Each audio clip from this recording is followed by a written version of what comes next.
Kalau dulu saya masih belanja sama istri sebulan bisa sampai 10 juta ya. Setelah saya resign itu, alhamdulillah kalau untuk itu hati terutama yang paling tentram. Saya aslinya sebenarnya di Mayang. Mayang itu kan deket lah dari sini Garahan. Kalau istri memang asli Garahan. Jadi setelah menikah, saya tinggal di Mayang, terus tinggal di Garahan. Kebetulan anak saya ada 2, yang laki masih madrasah ibtidaiyah, yang satunya masih TK. Istri saya dulu kerja, setelah menikah dengan saya, hamil, ibu rumah tangga, murni ibu rumah tangga. Sampai kebetulan bapak saya penjahit, istri saya punya basic jahit. Ada mesin di rumah bapak saya, mulailah istri jahit apa?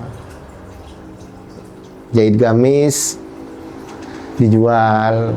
Ada yang naksir dijual, ada yang naksir dijual. Sepertinya kok lebih banyak penghasilan istri waktu itu. Alhamdulillah. Dan itu tidak ada sedikit pun permasalahan internal keluarga. Setelah keluar ya? Alhamdulillah tidak pernah ada ini sama keluarga, sama istri.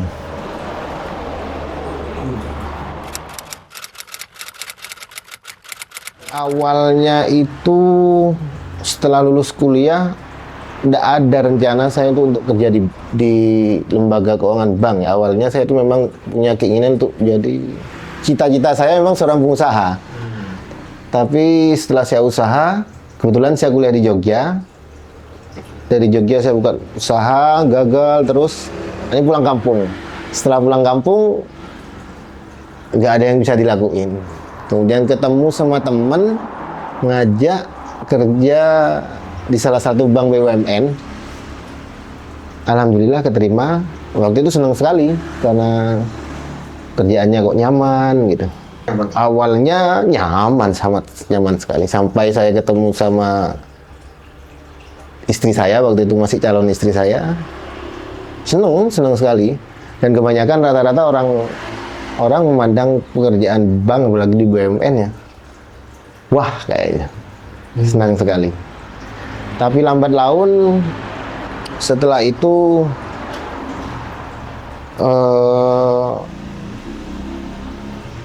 keluarga ini bermasalah terus ya, istri saya. Nggak tahu apa, memang dari awal memang selalu bertengkar, terus sedikit-sedikit ada masalah, jadi rame. Cuman ya tetap dijalani aja waktu itu. Ya itu bonusnya yang besar. Silaturahmi juga dengan orang-orang saya rasa menyenangkan sebenarnya. Walaupun ada hal yang di hati itu sedikit mengganggu, tapi karena tertutup dengan materi, jadi kebetulan saya kan kuliah di agama. Oh iya. Ekonomi Islam waktu itu saya. Memang kerja yang namanya kerja di bank itu awalnya memang bagi hasil, kalau di bank ya bagi hasil, tapi pada prakteknya bukan bagi hasil, itu riba. Tapi saya nggak peduli waktu itu. Ya karena materi dan karena materi ya. Kok nyaman, masyarakat ngelihatnya juga nyaman. Kemudian nah ini lagi, kenapa anak saya punya potensi untuk menghafal gitu biasanya. Dulu anak saya waktu saya kerja di bank susah sekali diatur. Untuk sholat pun walaupun diajari itu susah sekali diatur. Dan anehnya ketika saya keluar dari dunia riba, istri saya walaupun setiap malam selalu berdoa untuk anak, kami juga seperti itu. Alhamdulillah anak saya lambat laun kok ikut untuk juz amma, alhamdulillah. Padahal dari dulu untuk sholat aja doanya susah sekali.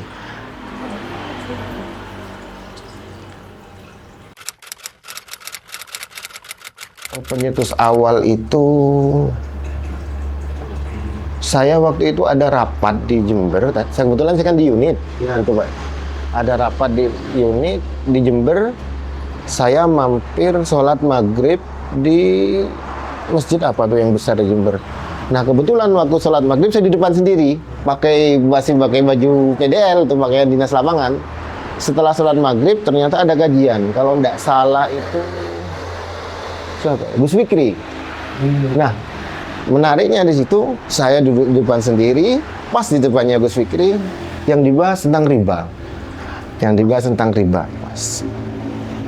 Dan yang ditanya itu, yang diceritakan, ya dosa riba.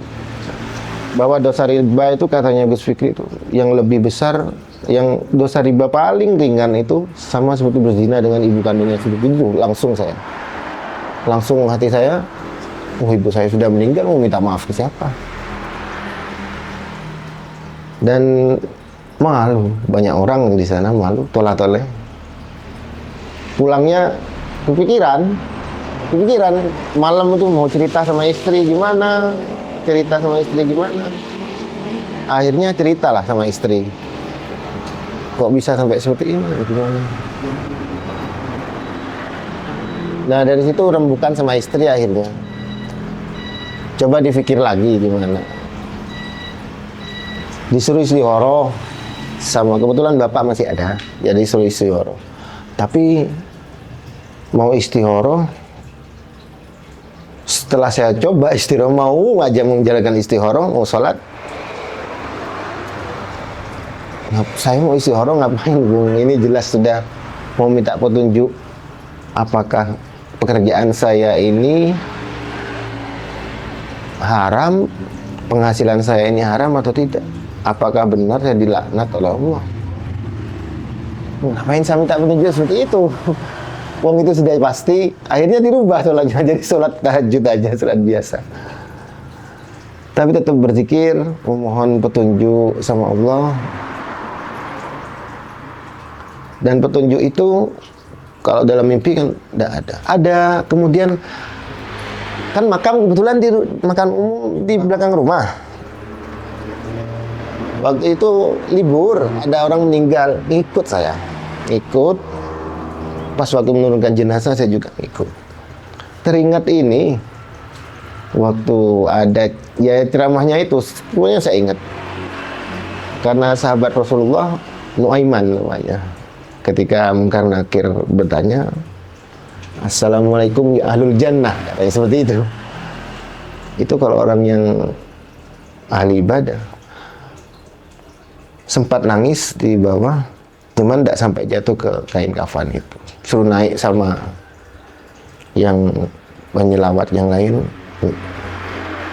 Cuma saya membayangkan ketika misalkan saya meninggal dalam keadaan kan bekerja di bank itu riba itu kan sama dengan memusuhi Allah dan Rasulnya. Gimana ketika Munkar Nakir nanti bertanya, hai musuh Allah, masa seperti itu? Itu takut saya. Kemudian pulang saya langsung ngobrol sama istri, gimana ini? Istri bilang ya udah cepat keluar. Tapi saya masih ragu apa yang mau dinafkahkan. Gak apa-apa dari hasil jahit, kata istri.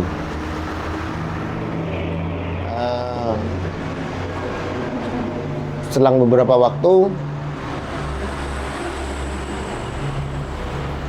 akhirnya saya langsung ngambil keputusan untuk keluar. Sebelum saya memutuskan itu, saya mencari pembenaran bahwa pekerjaan saya ini, ya mencari pembenaran lah dari referensi apa Gus Baha, juga dari ustadz aja, dari siapa ceramah-ceramah ustadz itu saya cari gimana supaya saya ini tidak termasuk musuh Allah. Pekerjaan saya ini adalah halal, tidak. Memang ada penjelasannya seperti itu, tapi penjelasan itu kalau ditelan mentah-mentah ya memang seperti itu. Nyatanya kalau ditelaah lagi, ditafsirkan lagi,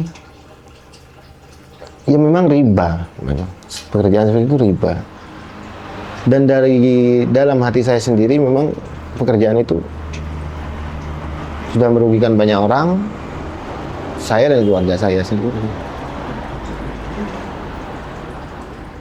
Kalau secara